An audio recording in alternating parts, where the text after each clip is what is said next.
യദ്യുത്തമശ്ലോകഭവാന്നമീരിതം വചോവ്യളീകം സുരവര്യമന്യതേ കരോമിഋതം തന്ന ഭവേത് പ്രലംബനം പദം തൃതീയം കുരു ശീർഷ്ണിമേ നിജം.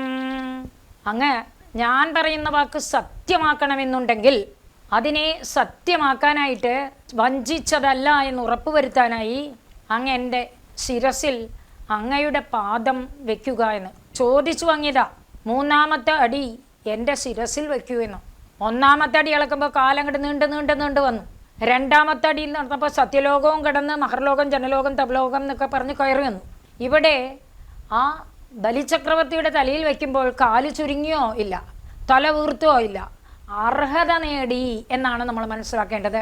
ശരണാഗതി, പ്രപത്തി എന്നാണ് അതിനെ പറയുക. എല്ലാം വിട്ട് ഭഗവാന്റെ പാദാരവിന്ദം മാത്രമേ ഉള്ളൂ എന്നുള്ള ശരണം അല്ലേ. ഭഗവാന്റെ പാദത്തിൽ ശരണം പ്രപിച്ചു വെച്ച് അമ്പലത്തിൽ വന്ന് കല്ലിൽ തല മണ്ട മുട്ടിയിട്ട് കാര്യമില്ല. അവിടെ പാദത്തിനെയാണ് ശരണം പ്രാപിക്കേണ്ടത്. ആ പാദത്തിൽ എല്ലാത്തിനും നിദാനം ആ പ്രപത്തി അല്ലെങ്കിൽ ശരണാഗതിയാണ്. മൂന്നാമത്തടി കൃത്യം പാദത്തെ ആശ്രയിക്കാൻ തോന്നിയത് മഹാബലിയുടെ സുഹൃതം. വാസ്തവത്തിൽ എന്താ ചെയ്തത് ഭഗവാൻ? നമുക്ക് കാണുമ്പോൾ പെട്ടെന്ന് ഭഗവാൻ കാല് നീണ്ടു വീർത്തു എന്നൊക്കെ പറയണു. വാസ്തവത്തിൽ അതൊന്നുമല്ല ചെയ്തത്. മഹാബലിക്ക് ഞാനാണ് ബലിഷ്ഠൻ, ഞാനാണ് എല്ലാത്തിനും ഉന്നതൻ എന്നുള്ളൊരു അഹംഭാവം ഉണ്ടായിരുന്നു. ആ അഹംഭാവത്തെയാണ് ഒരു അടി കൊണ്ട് തീർത്തിയത്. ഒരടി കൊണ്ട് ഭഗവാന്റെ അഹങ്കാരത്തെ തീർത്തു. മമ, എൻ്റെതാണ് ഈ ത്രിഭുവനം എന്നൊരു തോന്നലുണ്ടായിരുന്നു. അത് രണ്ടാമത്തെ അടി കൊണ്ട് മടുത്തു.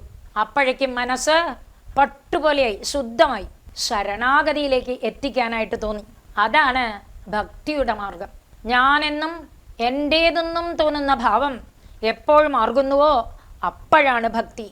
അഹങ്കാരമാണ് നമ്മുടെ ഏറ്റവും വലിയ ശത്രു അല്ലേ. കംസന് അഹങ്കാരമായിരുന്നു. ആ അഹങ്കാരം പോയപ്പോൾ തന്നെ കംസൻ കുറേയൊക്കെ ശരിയായി. ജരാസന്ധനും വേറൊരു തരത്തിൽ അഹങ്കാരമായിരുന്നു. ആ അഹങ്കാരം പോയപ്പോഴാണ് ജരാസന്ധനും രക്ഷപ്പെട്ടത്. അത് ഭക്തിയുടെ മാർഗം അതാണെന്ന് നമ്മൾ ഹരിനാമകൃത്തത്തിൽ പറയും. ഞാനെന്ന ഭാവമതു തോന്നായിക വേണമിഹ. അഥവാ ഞാനെന്ന് തോന്നുകയാണെങ്കിൽ അഖിലം നാരായണം, എല്ലായിടത്തും നാരായണനാണെന്ന് തോന്നും. മഹാബലി ആരാ? നിസ്സാരക്കാരനല്ല, പ്രഹ്ലാദൻ്റെ പേരക്കുട്ടി. പ്രഹ്ലാദൻ ഭക്തോത്തമൻ. പ്രഹ്ലാദനെ ഭക്തനാക്കിയതോ നാരദൻ. പക്ഷെ പേര് പറയുമ്പോൾ നാരദ പറയില്ല, പ്രഹ്ലാദ നാരദ പരാശര പുണ്ടരീക എന്നാണ് പറയുന്നത്. പ്രഹ്ലാദനാണ് പ്രധാന സ്ഥാനം. ആ പ്രഹ്ലാദൻ്റെ വംശത്തിൽ ജനിച്ച മഹാബലിക്ക് അതിൻ്റെ വാസന തോന്നാതിരിക്കുമോ? ആ വാസനാബലമാണ് ഈ ശരണാഗതിക്ക് തയ്യാറായി വന്നത്. അസുരപ്പട എതിർത്തു, പക്ഷേ ബലി വിലക്കി. അസുരപ്പട എന്താ പറഞ്ഞ? പറ്റിച്ചു എന്ന്. സ്വമനസ്സാൽ ഞാൻ സമർപ്പണം ചെയ്തതാണ്, ഞാൻ പറ്റിച്ചില്ല, എന്നെ ആരും പറ്റിച്ചിട്ടില്ല എന്നാണ് പറഞ്ഞത്. അതാണ് ബലി മഹാത്മാവാകാൻ കാരണം. കേസ് കൊടുത്തുവോ? ഇല്ല. എന്നെ പറ്റിച്ചു ഭഗവാൻ പറഞ്ഞ് കേസിനും കൂട്ടത്തിനൊന്നും പോയില്ലല്ലോ. അവിടെ സമർപ്പണഭാവമാണ് കാണിച്ചത്. മാണവകനായി സർവചരാചരങ്ങൾക്കും ആശ്രയമായ സാക്ഷാത് വിഷ്ണു ഭഗവാനാണ് യജ്ഞവ്രതത്തെയും സത്യവ്രതത്തെയും മാനിച്ച് അസുരനായ മഹാബലി ഭഗവാനെ ആദരിച്ചു. എങ്ങനെ? സത്യത്തിനെയും യജ്ഞത്തിനെയും ഒരേപോലെ പരോക്ഷ രൂപത്തിൽ വന്ന് അങ്ങ് ശത്രു രൂപത്തിലുള്ള എൻ്റെ ഗുരുവാണെന്ന് പറഞ്ഞാണ് നമസ്കരിച്ചത്. എൻ്റെ വാക്കിനെ സത്യമാക്കി തരൂ എന്നാണ് പറഞ്ഞത് അല്ലേ. എന്താ കാരണം? ആയുസ് പോയാൽ നിശ്ചേഷ്ടമാകുന്നതാണ് ഈ ദേഹം. ഈ ദേഹം കൊണ്ട് പിന്നെ എന്താ പ്രയോജനം? മക്കളും ബന്ധുക്കളും ഒക്കെ സമ്പത്തിൽ കണ്ണുവച്ചിരിക്കുന്ന കള്ളന്മാരാണെന്ന് മനസ്സിലാക്കിക്കോളൂ. ദേഹം ഇന്നല്ലെങ്കിൽ നാളെ വിട്ടുകളയേണ്ടതാണ്. അപ്പോൾ അതിനൊരു നിവാസഗൃഹം, ഈ ഭൂമിയൊക്കെ എൻ്റേതാണെന്ന് പറഞ്ഞിട്ട് എന്താ പ്രയോജനം? ദേഹമേ ഉണ്ടാകാൻ പോണില്ല. ആ ദേഹത്തിനുള്ള നിവാസ കേന്ദ്രത്തിൽ എന്താ കാര്യം? എൻ്റെ പിതാമഹനായ ആ പ്രഹ്ലാദൻ ഭഗവത് പാദത്തെ മാത്രമാണ് ആശ്രയിച്ചത് അല്ലെ. എന്ത് വന്നപ്പോഴും ഗോവിന്ദ പരിരംഭിത എന്നാണ്. ആനയെ വിട്ടടിക്കാൻ പുറപ്പെട്ടപ്പോൾ നാരായണ അഖില ഗുരോ ഭഗവൻ നമസ്തേ എന്നൊരു വാക്കേ പറഞ്ഞുള്ളൂ. ആ ആന പ്രഹ്ലാദനെ പ്രദക്ഷിണം വെച്ച് നമസ്കാരം വെച്ചിട്ടാണ് പോയത്. പാർവതത്തിൻ്റെ മുകളിൽ നിന്ന് താഴെ തട്ടാൻ പുറപ്പെട്ടപ്പോൾ സത്യസന്ധനായ തൻ്റെ മകനെ കാക്കണമെന്ന് ഭൂമിദേവി അങ്ങോട്ട് പൂമാല പോലെ സ്വീകരിച്ചു. തീയെ അല്ലേ, തീയിലിട്ട് ചുട്ടുപൊരിപ്പിക്കാമെന്ന് വിചാരിച്ചപ്പോൾ അഗ്നിദേവൻ, ഭഗവാന്റെ മുഖമാണ് അഗ്നിദേവൻ. അതുകൊണ്ട് അഗ്നിദേവൻ ഭഗവാന്റെ തന്നെ ഭക്തനായ പ്രഹ്ലാദനെ ഒന്നും ചെയ്തില്ല. വിഷം കൊടുത്തപ്പോഴോ അമ്മയെ കൊണ്ട് തന്നെ കൊടുപ്പിച്ചു. ആ ആ വിഷം കഴിക്കുമ്പോഴും സർവം കൃഷ്ണാർപ്പണം എന്ന് പറഞ്ഞുകൊണ്ടാണ് ആ പ്രഹ്ലാദൻ സ്വീകരിച്ചത്. അതുകൊണ്ട് പ്രഹ്ലാദനെ ഒന്നും ചെയ്തില്ല. അങ്ങനെ ഭഗവത് പാദത്തെ മാത്രം ആശ്രയിച്ചിരുന്ന പരമഭക്തനാണ് പ്രഹ്ലാദൻ. ഐശ്വര്യം ഇപ്പോൾ എനിക്ക് പോയി, എങ്കിലും ഞാനും ശത്രുരൂപത്തിൽ വന്ന അങ്ങയുടെ സമീപത്തേക്ക് ഇതാ നീങ്ങിക്കൊണ്ടിരിക്കുകയാണ്. ഐശ്വര്യം അത്തട എന്തു ചെയ്യും? വഴി പിഴപ്പിക്കുന്നതാ. അപ്പോഴേക്കും ബാക്കി ബലിക്ക് എന്തെങ്കിലും അവശേഷിച്ചിട്ടുണ്ടെങ്കിൽ ആ മോഹം തീർക്കണ്ടേ? അവിടെ ആഗതനായി പ്രഹ്ലാദൻ. മുത്തച്ഛനെ നോക്കി ബലി. വരുണപാശബന്ധിതനായ ആ മഹാബലിക്ക് മുത്തച്ഛന് അർഘ്യപാദാദികൾ നൽകി സൽക്കരിക്കാനായില്ല. നിറ കണ്ണുകളോടെ തല കുനിച്ച് നമസ്കരിക്കുക മാത്രം. ബലിയുടെ മോഹമൊക്കെ ക്ഷയിച്ചു. അവനെല്ലാം കൊണ്ട് മുക്തനായി. ഭരണപാശത്തിൽ ബന്ധിതനാണെങ്കിലും മുക്തനാണ് എന്ന് തിരിച്ചറിഞ്ഞ മുത്തച്ഛൻ വളരെ തൃപ്തനായി. ഇത്രേ വാമനമൂർത്തിയെ കണ്ട് രോമാഞ്ചകഞ്ചുകിതനായ ആ പ്രഹ്ലാദൻ പറഞ്ഞു, ത്വയൈവ ദത്തം പദം, അങ്ങ് കൊടുത്തതല്ലേ. ജനിച്ചു വരുമ്പോൾ ആരൊന്നും കൊണ്ടുവരുന്നില്ല. ഇപ്പോഴെന്തെങ്കിലുമൊക്കെ നേടിയിട്ടുണ്ടെങ്കിൽ അത് ഭഗവത് അനുഗ്രഹം മാത്രമാണ്. അപ്പോൾ ത്വയൈവ ദത്തം പദം ഐന്ദ്രം ഊർജിതം, ഉന്നതമായ ഇന്ദ്രപദവി അങ്ങ് തന്നെയല്ലേ കൊടുത്തത്. ഹൃദം തദൈവാദ്യ, അത് തന്നെ ഇന്ന് അപഹരിക്കപ്പെട്ടിരിക്കുന്നു. തഥൈവ ശോഭന, അത് എന്തായാലും നന്നായി ഭഗവാനേന്ന് മന്യേ, ഞാൻ വിചാരിക്കുകയാണ്. മഹാനസ്യ കൃതോഹി അനുഗ്രഹം, ആർക്കും കിട്ടാത്ത അനുഗ്രഹമാണ് എൻ്റെ പേരക്കുട്ടിക്ക് കിട്ടിയത് എന്ന്. വിഭ്രംസിതോ യച്ഛയ ആത്മമോഹനാത്, തന്നെ തന്നെ മോഹിപ്പിക്കുന്ന സമ്പത്തുണ്ടല്ലോ, അതിൽ നിന്നും രക്ഷിച്ചില്ലേ എന്ന്. ആ സമ്പത്തിന് ഇത്രയൊക്കെ വലിയ പ്രത്യേകതയുണ്ടോ? പറയാണ്, ഏതൊരു വിദ്വാനാണോ ഈ സമ്പത്ത് കൊണ്ട്, നല്ല അറിവുണ്ട്, എല്ലാമുണ്ട്, സമ്പത്ത് വരുമ്പോൾ ഭാവം അങ്ങോട്ട് മാറുകയാണ്. അത് തൻ്റെ ഗതി തന്നെ എന്തിലേക്ക്, താൻ പടുകുഴിയിലേക്കാണ് വീണതെന്ന് തിരിച്ചറിയില്ല അത്രേ. അതുകൊണ്ട് ജഗതീശ്വരനായ അങ്ങയ്ക്ക്, എല്ലാ നാരങ്ങൾക്കും സർവചരാചരങ്ങൾക്കും ആശ്രയമായ അങ്ങയ്ക്ക്, ലോകത്തിനെ മുഴുവൻ വീക്ഷിച്ചു കൊണ്ടിരിക്കുന്ന സാക്ഷിക്ക് നമസ്കാരം എന്ന് പറഞ്ഞു അല്ലേ. അനുഗ്രഹമാണ് അങ്ങ് ചെയ്തത്.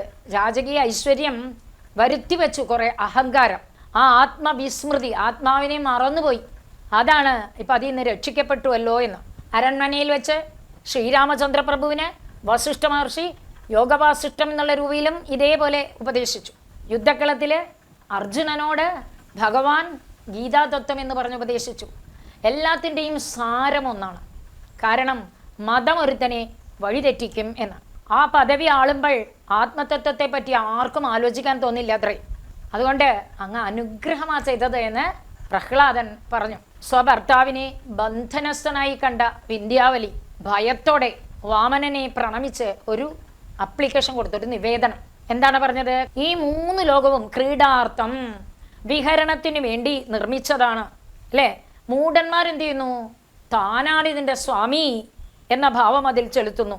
അങ്ങ് തന്നെ അവരോധിച്ചതായ കർത്തൃത്വ അഭിമാനത്തോടെയാണ് ഞാനാണ് കർത്താവ് എന്നുള്ളതായ സംഹാരകനായ ഈശ്വരനെ പോലും യോഗേശ്വരൻ എന്ന ഭാവത്തിൽ ദാനം ചെയ്യാൻ പുറപ്പെട്ട ഒരാൾ ഭർത്താവിനെ കുറിച്ച് പറയാണ്.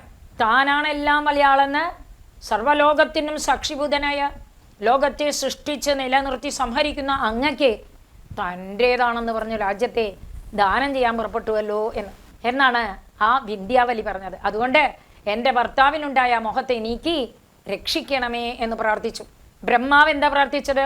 ബ്രഹ്മദേവ് രംഗത്തെത്തിയിട്ട് പറയാണ്, സർവസ്വം അങ്ങ് അപഹരിച്ചെടുത്തു കഴിഞ്ഞുവല്ലോ, ആ ബലിയെ മുക്തനാക്കണമേ എന്നാണ് വാമനമൂർത്തിയോട് അപേക്ഷിച്ചത്. ബലിയുടെ ദാനപ്രഭാവത്തെ വാഴ്ത്തിക്കൊണ്ടാണ് ബ്രഹ്മാവ് തുടർന്നത്. സുഗന്ധദ്രവ്യങ്ങളൊന്നും ഇടാതെ വെറും ജലം കൊണ്ട് ഈശ്വരപാദത്തെ കഴുകി ഒരു പുൽത്തൊമ്പെടുത്ത് ഭഗവാന്റെ പാദത്തിൽ പൂജ ചെയ്താൽ പോലും ഉത്തമഗതി ഉണ്ടാകും എന്നാണല്ലോ പറയുന്നത്. പത്രം പുഷ്പം ഫലം തോയം ഭക്തിയാ യോമേ പ്രയച്ഛതി എന്നല്ലേ ഭഗവാൻ പറഞ്ഞത്. എനിക്കൊരു പൂ തന്നാൽ മതി, ഒരു കഷ്ണം പുല്ല് തന്നാലും മതി, ഭക്തിയോട് തന്നാൽ ഞാൻ അവനെല്ലാം കൊടുക്കുന്നല്ലേ പറഞ്ഞത്. ഉത്തമഗതി ഉണ്ടാകും എന്ന് അങ്ങ് തന്നെയല്ലേ പറഞ്ഞത്. ഭഗവാന്റെ വാക്ക് നുണയാകാൻ പാടുമോ? ബലി ഒരു വാട്ടവും കോട്ടവും ഇല്ലാതെ ആ 3 ലോകവും അങ്ങക്ക് തന്നില്ലേ, ഇനിയെങ്കിലും അദ്ദേഹത്തെ മുക്തനാക്കിക്കൂടെ? ഇതാണ് ചോദിച്ചത് അല്ലേ. കഥ ആർത്തി മറിച്ചത് എല്ലാം കൊടുത്തവന് ഇങ്ങനൊരു ദുഃഖം ഉണ്ടാകാൻ പാടുമോ ഭഗവാനെ? ആ ഭരണപാശത്തിൽ നിന്നൊന്ന് മുക്തമാക്കൂ എന്നാണ് പറഞ്ഞത്. മഹാബലിക്ക് ഈ സമ്പത്താണ് പ്രശ്നം. ആ സമ്പത്തെ നീക്കി കൊടുത്താൽ മഹാബലി എൻ്റെ പാദങ്ങളിൽ വരുന്ന എനിക്കറിയാം. ഇതാണ് ബ്രഹ്മദേവനോട് പറഞ്ഞത്. എന്നിട്ട് പറഞ്ഞു, ജന്മം കൊണ്ട്, കർമ്മം കൊണ്ട്, വയസ്സുകൊണ്ട്, സൗന്ദര്യം കൊണ്ട്, വിദ്യ കൊണ്ട്, ഐശ്വര്യം കൊണ്ട് ആർക്കും സ്തംഭം ഉണ്ടാകരുത്, അഹങ്കാരം ഉണ്ടാകരുത്. അഹങ്കാരമുണ്ടായാൽ ഞാൻ അതിനെ തീർക്കും. ഇതെൻ്റെ അനുഗ്രഹമാണ്. ഇന്ദ്രൻ ഗോകുലത്തിലെ 7 ദിവസം അസാരം മഴ പെയ്ച്ചു. ഭഗവാൻ എന്ത് ചെയ്തു? ഗോകുലവാസികളെ മുഴുവൻ രക്ഷിച്ചു. എന്തിനു വേണ്ടിയിട്ടാണ്? ഇന്ദ്രമതം അടക്കാൻ, ഇന്ദ്രന്റെ ഗർവ് തീർക്കാനാണ് ഗോവർദ്ധനയാഗം നടത്താൻ പറഞ്ഞത്. ഗർവിനെ തീർക്കുന്നതാണ് ഭഗവാൻ ഇഷ്ടം. അക്രൂരൻ എത്ര നല്ല ഭക്തൻ! അക്രൂരന്റെ ഗർവ് തീർക്കാനല്ലേ ഭഗവാൻ ആ സമന്തകരത്നത്തിനെ എടുത്തു കൊണ്ടുപോകാൻ പ്രേരിപ്പിച്ചതും തിരിച്ചു കൊണ്ടുവന്നപ്പോൾ തരുമോ എന്ന് എല്ലാവരുടെ മുമ്പിൽ വെച്ച് ചോദിച്ച് ആ അഹങ്കാരത്തെ അവിടെ ശമിപ്പിച്ചു. അതുപോലെ മാനസ്തംഭനമീത്തേനാം ജന്മാദീനാം സമന്തര, അഭിമാനം, അതുകൊണ്ടുള്ള അഹങ്കാരം, താൻ ജനിച്ചത് വലിയ കുടുംബത്തിൽ, ഇതൊക്കെ വാസ്തവത്തില് മോഹിച്ചു പോവാണ് നമ്മൾ, മോഹത്തിൽപ്പെട്ട്. എന്നെപ്പോലെ ആരുണ്ട് എന്ന്. നമ്മളൊക്കെ വസ്ത്രവിധാനം കണ്ടിട്ടാണ് ഒരാളെ ബഹുമാനം കണക്കാക്കുക. ആ വസ്ത്രബഹുമാനം ഉണ്ടെങ്കിലും ചിലപ്പോൾ ഇവനേക്കാളും ബുദ്ധി ഉണ്ടാവും. വേഷവും വിധാനവും ഒന്നുമല്ല പ്രധാനം, മനുഷ്യനിൽ മനുഷ്യത്വം ഉണ്ടോ എന്ന് അറിയുന്നതാണ് എന്ന് തിരിച്ചറിഞ്ഞു എന്ന്. മാനസ്തംഭ നിമിത്താനാം ജന്മാദീനാം സമന്തരഃ സർവശ്രേയ പ്രദീപാനാം ഹന്തമുഖ്യേത് നമത്പരഃ. എന്നെ ആശ്രയിക്കുന്ന ഒരുത്തനെ അഹങ്കാരമുണ്ടാവില്ല. ഇയാൾ ആരായിത്തീരും? ഏഷ ദാനവദൈത്യാനാം അഗ്രണീഹി കീർത്തിവർദ്ധനഃ. ദാനവദൈത്യന്മാരിൽ വെച്ച് ബലി എന്ന് പറയപ്പെടും. മാത്രമല്ല അജയിഷീദ് അജയാം മായാം. ഈ മായയെ ജയിക്കാൻ സാധാരണ ദേവന്മാർക്ക് പോലും പറ്റില്ല. ആ മായയെ ജയിച്ചവനാണിവൻ. ഇവൻ അതുകൊണ്ട് എന്തായാലും എന്തെല്ലാം പ്രശ്നങ്ങൾ വന്നിട്ടും ഭഗവാന്റെ മായയെ ജയിച്ചു അല്ലെ. ക്ഷീണ രിക്തഃ, പണമൊക്കെ പോയി. ച്യുത സ്ഥാനാത്, 3 ലോകത്തിന്റെ അധിപതി എന്നുള്ള സ്ഥാനഭ്രംശം വന്നു. ക്ഷിപ്തഃ, ശപിക്കപ്പെട്ടു. ബദ്ധഃ, ഭരണപാശത്തിൽ ബന്ധിപ്പിക്കപ്പെട്ടു. ജ്ഞാതിഭിഹി പരിത്യക്തഃ, ബന്ധുക്കൾ കൂടി കഷ്ടേ, ഇനി മഹാബലിയുടെ കൂടെ ഇരുന്നിട്ട് കാര്യമില്ല എന്ന് വിചാരിച്ചു. പക്ഷെ യാതനാം അനുപായിതഃ, പലതരത്തിലുള്ള ദുഃഖങ്ങൾ അനുഭവിച്ചു. ഗുരുണാ ഭർസിതഃ, ഗുരുവിനാൽ നിന്ദിക്കപ്പെട്ടു. ജഹൗ സത്യം ന, എന്നിട്ടും ആ സത്യം ഉപേക്ഷിച്ചില്ല. ഇത്രയും വലിയ മഹാനാരാ ഉള്ളത്? ചലൈരുക്രോ മയാ ധർമ്മം, ഞാനും പറഞ്ഞു കൊടുത്തു. വഞ്ചകനായിട്ടാണെങ്കിലും ധർമ്മത്തെക്കുറിച്ച് ബോധിപ്പിച്ചു. നയം ത്യജതി സത്യവാക്ക്, എന്നിട്ടും തൻ്റെ സത്യത്തെ ഉപേക്ഷിച്ചില്ലല്ലോ. അതുകൊണ്ട് അമരൈരവി ദുഷ്പ്രാപ്യം, ദേവന്മാർക്ക് പോലും ലഭിക്കാത്ത സുതലം എന്ന സ്ഥലത്തേക്ക് ഇവനെ പറഞ്ഞയക്കുകയാണ്. സാവർണേരന്തരെ, സാവർണി എന്ന മന്വന്തരത്തിൽ ഇന്ദ്രോ മഹായശഃ, ഇവൻ ഇന്ദ്രനായി തീരുമെന്ന് ഭഗവാൻ അനുഗ്രഹിച്ചു. അതുവരെ സുതലത്തിൽ പോയിരിക്കട്ടെ. ദേവന്മാർക്ക് പോലും എത്താൻ പറ്റാത്ത സ്ഥലം. അവിടെ ആധികളില്ല, വ്യാധികളില്ല, വിയർപ്പില്ല, മടിയില്ല, തോൽവിയില്ല. അവിടെ ഒരു തരത്തിലുള്ളതായ ബുദ്ധിമുട്ടുകളുമില്ല. അതുകൊണ്ട് ഹേ ഇന്ദ്രസേന എന്ന് വിളിച്ചു. മഹാരാജ യാഹി ഭോ ഭദ്രമസ്തുതേ, നിനക്ക് നന്മ വരട്ടെ. പൊക്കോളോ സുതലം സ്വർഗിഭിപ്രാർത്ഥ്യം ജ്ഞാതിഭി പരിവാരിത, നീ ബന്ധുക്കളോടുകൂടി സുതലത്തിൽ പൊക്കോളോ എന്ന് പറഞ്ഞു. മഹാബലി തലയിൽ വെച്ചിരിക്കുന്ന കൈ പിടിച്ചു ഇത്രേ. ഞാൻ വിടില്ല, ഞാൻ വിടില്ല, വിടില്ല, വിടില്ല, ഇപ്പൊ ഞാൻ പോകാൻ തയ്യാറല്ല എന്ന് പറഞ്ഞു. എനിക്ക് സുതലം എന്ന് പറഞ്ഞാലൊന്നും കാര്യമില്ല, ഞാൻ പോണില്ല, എനിക്ക് ഭഗവാനെ കണ്ടോണ്ടിരുന്നാ മതി എന്ന് പറഞ്ഞപ്പോ ഭഗവാൻ പറഞ്ഞു, നത്വാമഭി ഭവിഷ്യന്തി ലോകേശ കിമുദാപരെ, നിന്നെ ഒരൊറ്റ ആൾ ആക്രമിക്കില്ല, നിന്റെ ആജ്ഞ അനുവർത്തികളല്ലാത്തവരെ ഞാൻ ചക്രം കൊണ്ട് വധിക്കും. അത് പറഞ്ഞിട്ടും സമ്മതിച്ചില്ല. അപ്പോഴാണ് പറഞ്ഞത്, രക്ഷിഷ്യേ സർവതോഹം ത്വാം സാനുഗം സപരിച്ഛദം സദാ സന്നിഹിതം വീര തത്ര മാം ദ്രക്ഷ്യതേ ഭവാൻ. നിന്നെ എല്ലാപ്പോഴും ഞാൻ രക്ഷിച്ചുകൊണ്ടിരുന്നോളാം. എപ്പോഴും നിനക്ക് എന്നെ കാണാൻ പാകത്തില് നിന്റെ വീട്ടിലെ കാവൽക്കാരനായി തീരാം. ഇന്നൊരു അനുഗ്രഹം കൊടുത്തതോടുകൂടി ബലി സമ്മതിച്ചു അത്രേ. ഭഗവാനെ കണ്ടുകൊണ്ടിരിക്കാലോ. അതെങ്ങനെ? തന്റെ കുടുംബക്കാരോടൊപ്പം. ഇവയാൽ എന്നിട്ട് പറഞ്ഞു, ദാനവ ദൈത്യാനാം സംഘാത്, ദാനവന്മാരുടെയും ദൈത്യന്മാരുടെയും കൂട്ടുകൂടിയത് കൊണ്ട് നിന്റെ ഉള്ളിലെ ആസുരം എന്നൊരു ഭാവമുണ്ട്, അസുരഭാവം. അത് എന്നെ കണ്ടതോടുകൂടി അതും ഇല്ലാതായി തീർന്നിരിക്കുന്നു. നീ ആകെ എല്ലാ തരത്തിലും നീ ശ്രേഷ്ഠനായി തീരും എന്ന് അല്ലേ. അപ്പൊ വാസ്തവത്തിൽ നമ്മളൊക്കെ ഒരു സന്ദേശത്തിലുണ്ട്. എന്ത്? വാമനമൂർത്തി മഹാബലിയെ ചവിട്ടിത്താത്തിയെന്ന് ഒരിക്കലുമില്ല. അഹങ്കാരത്തെയാണ്, വൈഭവത്തെയാണ് ഇല്ലാതാക്കിയത്. തൻ്റെ ഭക്തന് സ്വർഗവാസികൾ പോലും പ്രാർത്ഥിക്കുന്ന ആ സുതലമാണ് കാഴ്ചവെച്ചത് അല്ലേ. സാധാരണ പറയും ഉത്തമനാണ് ഉരുവിക്രമൻ എന്ന്. ത്രിവിക്രമനെ ഉത്തമനായിട്ടാണ് പറയാ. എന്താ കാരണം? മണ്ണൈ കേട്ട് തന്നെയേ കൊടുത്താൻ എന്നാണ്. മണ്ണിനെ ചോദിച്ചു, അതിന് പകരം വെച്ചത് എന്താണെന്നറിയോ? അവനവനെ. കാരണം ബലി വഞ്ചിക്കപ്പെട്ടു എന്ന് നമ്മൾ ഉദ്ഘോഷിക്കുമ്പോൾ ഒരു കാര്യം ശ്രദ്ധിക്കണം, വഞ്ചിക്കപ്പെട്ടത് ഭഗവാനാണ്. ബലിയാൽ കീഴടക്കപ്പെട്ടു. എന്താ കാരണം? ബലിയുടെ വീട്ടിലെ കാവൽക്കാരൻ ആരാ? ത്രിലോകേശൻ. ത്രിലോകേശൻ ഇപ്പൊ മഹാബലിയുടെ വീട്ടിലെ കാവൽ പടയാളിയായിട്ടിരിക്കുകയാണ്. അപ്പൊ ആരാ തോറ്റത്? വഞ്ചിക്കപ്പെട്ടതാരാണ്? ഭഗവാനാണ് എന്ന് അല്ലെ. കേരളക്കര മഹാവാമനാവതാര കാലത്ത് ഇല്ല എന്നാണ് എൻ്റെ അഭിപ്രായം. പരശുരാമൻ ക്ഷത്രിയരെ കൊന്നൊടുക്കിയ പാപം തീരാൻ ഭൂമിദാനം പോരാതെ വന്നപ്പോൾ തൻ്റെ സ്രുവമെറിഞ്ഞ് കടലിൽ നിന്നും ആ കേരളക്കരയെ ഉദ്ധരിച്ചു എന്നാണ്. പക്ഷേ കേരളക്കരയെ നമ്മൾ മഹാപുരുഷന്മാരുടെ ചരിത്രവുമായി ചേർത്ത് നമ്മളുടെ വരും തലമുറയ്ക്ക് ശ്രേഷ്ഠത കൈവരുത്താൻ വേണ്ടി പല കഥകളും ചേർത്താറുണ്ട്. അതിലാണ് നമ്മളുടെ മാവേലി നാടു വാണിടും കാലം മനുഷ്യരെല്ലാരും ഒന്നുപോലെ, കള്ളവുമില്ല ചതിയുമില്ല എള്ളോളമില്ല പൊളിവചനം, കള്ളപ്പറയും ചെറുനാഴിയും എന്നൊക്കെ നാടൻ പാട്ട് പ്രചാരത്തിലുണ്ടല്ലോ. ഓരോരുത്തരും മഹച്ചരിതങ്ങളായി കൂട്ടിക്കലർത്തി നാടിനെ ശ്രേഷ്ഠമാക്കാനും ജനങ്ങളെ പ്രബുദ്ധരാക്കാനും ഒരു ശ്രമം നടത്തുന്നു. വാമനാമൂർത്തി എവിടെ പോയത്? നർമ്മദാ നദീ തീരത്തുള്ള ഭൃഗുകച്ഛം എന്ന സ്ഥലത്ത് ബലിയാഗം നടത്തുന്ന യാഗശാലയിലേക്ക് പോയതായാണ് ഭാഗവതം പറയുന്നത്. പക്ഷേ എന്തായാലും ശ്രേഷ്ഠത അംഗീകരിക്കപ്പെടണം. അതുകൊണ്ട് നമുക്ക് അംഗീകരിക്കാം നമ്മുടെ നാട്ടിൽ തന്നെയാണെന്ന്, അതുകൊണ്ട് നമ്മുടെ നാട്ടിൽ നടന്നതാണെന്ന് പറഞ്ഞ് നമുക്ക് അഭിമാനിക്കാം. ഏതായാലും മഹാബലിയുടെ ചരിത്രം നമുക്ക് ശ്രദ്ധയോടെ ശ്രദ്ധിക്കേണ്ടത് എന്താ വെച്ചാൽ ശരണാഗതിയാണ്, ഭഗവാന്റെ പദാരവിന്ദങ്ങളിൽ തന്നെ സമർപ്പിക്കലാണ് ഉത്തമ ഭക്തി എന്ന്. എന്നിട്ട് പറയാണ് ഭഗവാൻ, അങ്ങയുടെ ശാസനയെ ലംഘിക്കുന്നവരെ എൻ്റെ ചക്രം സൂതൈശ്വരിയിലാണ്, എൻ്റെ ചക്രം അറുത്തു കളയുമെന്ന്. ഹേ അസുരാധിപ, ഞാൻ അങ്ങയെ എപ്പോഴും രക്ഷിച്ചുകൊണ്ട് ദർശനം അരുളുമെന്ന്. ദൈത്യ സംസർഗം കൊണ്ടായ ആസുരഭാവം എൻ്റെ ദർശനത്തോടുകൂടി ഇല്ലാതായിരിക്കുന്നു. ദർശനാദേവ, ദർശനം കൊണ്ട് തന്നെ ദർശനസ്യ ഫലം. ഭഗവാൻ പറഞ്ഞില്ലേ കുബ്ജയോട്, കുബ്ജ കയ്യിലുള്ള ചന്ദനമൊക്കെ എടുത്ത് ഭഗവാന്റെ ശരീരത്തിൽ കൂടെ പൂറ്റി കൊടുത്തപ്പോഴേ പറഞ്ഞു എൻ്റെ ദർശനം വൃഥാവില്ല എന്ന് പറഞ്ഞുകൊണ്ടാണ് കാലുകൊണ്ട് ആ കുബ്ജയുടെ കാലിനെ ചവിട്ടി താടി അങ്ങോട്ട് ഉയർത്തിയിട്ട് സുന്ദരി അല്ലെ ജഗത് സുന്ദരിയാക്കി മാറ്റി. അപ്പൊ ഭഗവാന്റെ ദർശനം പാഴായി പോവില്ല. ആർക്കും കിട്ടാത്ത ഭാഗ്യമാണ് നമ്മുടെ മഹാബലിക്ക് കിട്ടിയത്. ഇത്രയും പറഞ്ഞു അല്ലെ. എങ്ങനെയാണ് മഹാബലിയുടെ സ്ഥാനം? ഇലയ്ക്കും ഉള്ളിനും കേടില്ലാതെ മഹാബലിയുടെ സ്ഥാനത്തിനെ പിടിച്ച് ഇന്ദ്രന് കൊടുത്തു. അതിനുശേഷം മഹാബലിക്ക് ഇന്ദ്രൻ പോലും അതിശയിക്കുന്ന സുതലം എന്ന സ്ഥാനവും കൊടുത്തു. അപ്പൊ പ്രഹ്ലാദൻ തന്റെ പൗത്രനോട് പറയാണ്, നേമം വിരിഞ്ചോ ലഭതേ പ്രസാദം ന ശ്രീഹി ന സർവഃ കിമുദാപരേതേ യന്നോ സുരാണാമസി ദുർഗപാലോ വിശ്വാഭിവന്ദ്യൈരഭിവന്ദിതംഗ്രീ. ഈ അനുഗ്രഹം ബ്രഹ്മദേവന് കിട്ടിയിട്ടില്ല, സാക്ഷാത് രമയ്ക്ക് ലക്ഷ്മി ദേവിക്ക് കിട്ടിയിട്ടില്ല, സർവൻ ശിവനും കിട്ടിയിട്ടില്ല. എന്നിട്ട് വേണ്ടേ മറ്റുള്ളവര്? വിശ്വവന്ധ്യരായാൽ പോലും വന്ദിക്കപ്പെടുന്ന പാദങ്ങളോടുകൂടിയ അങ്ങ് അസുരന്മാരായ ഞങ്ങളുടെ കോട്ടയ്ക്ക് കാവൽക്കാരനായിരിക്കുന്നു. കോട്ടയ്ക്ക് കാവൽക്കാരൻ. പ്രഹ്ലാദൻ സുതലത്തിൽ വേരക്കുട്ടിയോടുകൂടി വാണ് മറ്റുള്ളവർക്ക് സുഖം നൽകുക എന്ന് വാമനൻ പ്രഹ്ലാദനോട് അറിയിച്ചു. ഈശ്വരൻ സർവശരണ്യനാണ് എന്ന അന്തിമ സത്യം. അതാണ് നമ്മൾ അറിയേണ്ടത്. അനന്തലോകങ്ങൾ വായിൽ തുറന്ന കണ്ണന്റെ ദിവ്യലീല സ്മരണയിൽ വൃന്ദാവനത്തിൽ ലഭിക്കുന്ന വിശുദ്ധ പ്രസാദം പൂജകൾ നടത്തി വൃന്ദാവനം കാണാനാകാത്ത ഭക്തർക്കായി കൊറിയർ വഴി വീട്ടിലെത്തിക്കുന്നു. കണ്ണന്റെ ലീല കൈകളിലെത്തുന്ന അനുഭവം വിശ്വാസത്തോടെ സ്വീകരിക്കൂ. വൃന്ദാവന പ്രസാദം തലമുറകൾക്ക് പ്രകാശമായി നിങ്ങളുടെ പൂജാമുറിക്കുള്ളിൽ. വിളിക്കൂ 9400124048.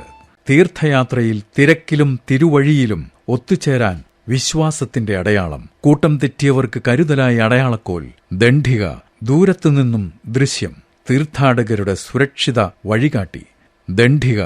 വിളിക്കൂ 9188182384 9400124048. ഭാഗവതഗംഗ ഒരുക്കുന്നു കൊങ്കണ ബ്രാഹ്മണരുടെ പുണ്യഭൂമിയിലേക്ക് ഒരു ഗോവൻ തീർത്ഥാടനം. ഗോവ പോർച്ചുഗീസുകാരുടെ അധിനിവേശത്തിൽ തകർന്ന പുണ്യയിടം, ഗോമേതകത്തിന്റെ നാട്. ഹൈന്ദവരാൽ സമ്പന്നമാണ് ഇന്ന് ഗോവ. പഞ്ചാര മണൽത്തിട്ടകളുള്ള കടൽ തീരങ്ങൾ. ഈ വേനലവധിക്കാലം മക്കളോടൊപ്പം ഇവിടെ ചിലവഴിക്കാം. ആദ്യ യാത്ര 2026 മാർച്ച് 27.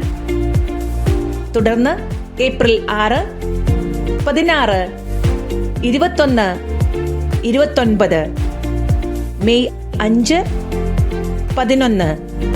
വിളിക്കൂ 9188182384. ഹരേ കൃഷ്ണ. ഹരി ഓം. ഭാഗവത ഗംഗ ഒരുക്കുന്ന വൃന്ദാവൻ തീർത്ഥയാത്ര മെയ് മാസം മുതൽ ആരംഭിക്കുന്നു. രാജസ്ഥാനിലെ ആദിബദരി, കേദാർനാഥ്, ഗംഗോത്രി, യമുനോത്രി എന്നീ പുണ്യയിടങ്ങൾ കൂടി ഉൾപ്പെടുത്തി ഒരു സമ്പൂർണ്ണ വൃന്ദാവൻ തീർത്ഥയാത്ര. വിളിക്കൂ 9401244048 9188182384.